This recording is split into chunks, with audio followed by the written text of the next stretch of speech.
If your dryer's not drying, or worse, overheating, it might not be the dryer.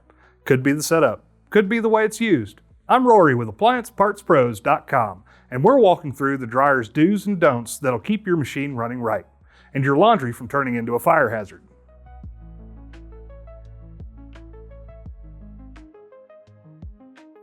Let's start with the basics. What you should be doing if you want your dryer to actually dry your clothes and live past its warranty. First up, ventilation. This isn't a nice to have, it's the #1 reason dryers underperform, overheat, or just flat out die before their time. The exhaust vent needs to be clear and unobstructed. No guessing, no hoping, air has to flow. Use rigid or semi-rigid metal ducting. That crinkly foil stuff? Not worth it. It collapses too easily and builds up lint like a trap. Stick to the vent length rules in the install manual. And no, you don't get extra credit for close enough.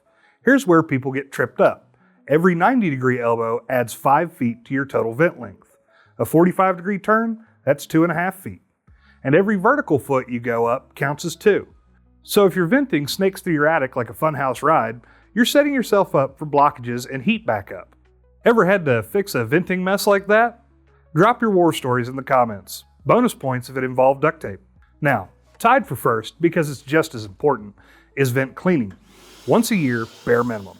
More often if the dryer's running slow or hotter than usual. Because if that hot air can't escape, it stays in the machine, overheats the parts, and kills your heating element. All because nobody wanted to pull the dryer out and vacuum a vent. Disconnect the duct from the back, vacuum it out, then go after the wall side and outside vent hood. A dryer vent brush kit makes it easier, and worth every penny. And if you've got a longer vent, or just don't feel like doing it yourself, there are vent cleaning services who will come and do it for you. Need a new element or thermal fuse because the last one cooked? We've got you covered. Just look it up by model on AppliancePartsPros.com. And yeah, read the manual. I know, who wants to?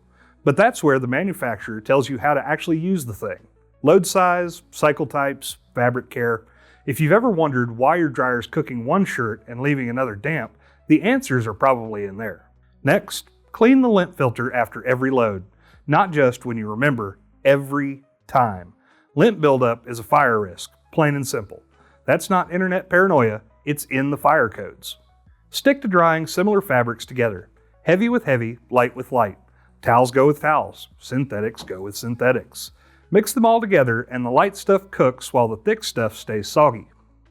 Always check the pockets. You'd be surprised how often a rogue coin or pin destroys a drum or takes out a blower wheel.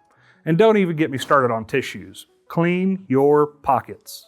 Lost a blower wheel to a forgotten pin? Yeah, we've got replacements. Check your model on AppliancePartsPros.com. Use the right heat setting. Towels, high heat. Delicates or synthetics, low heat. That's it. You don't need to overthink it. Just match the heat to the load. Now let's talk about what not to do. Don't overload it. You're not saving time, you're just overworking the motor and belt. Clothes take longer to dry, come out wrinkled, and the machine's lifespan takes a hit. Load it right. Guilty of the laundry cram? Confess below. We won't judge. We've all done it. If it's making noise or smells off, don't ignore it. Thumping, squealing, burning smells, that's not just dryers being a dryer, that's a warning. And it's way cheaper to fix early than after a full breakdown.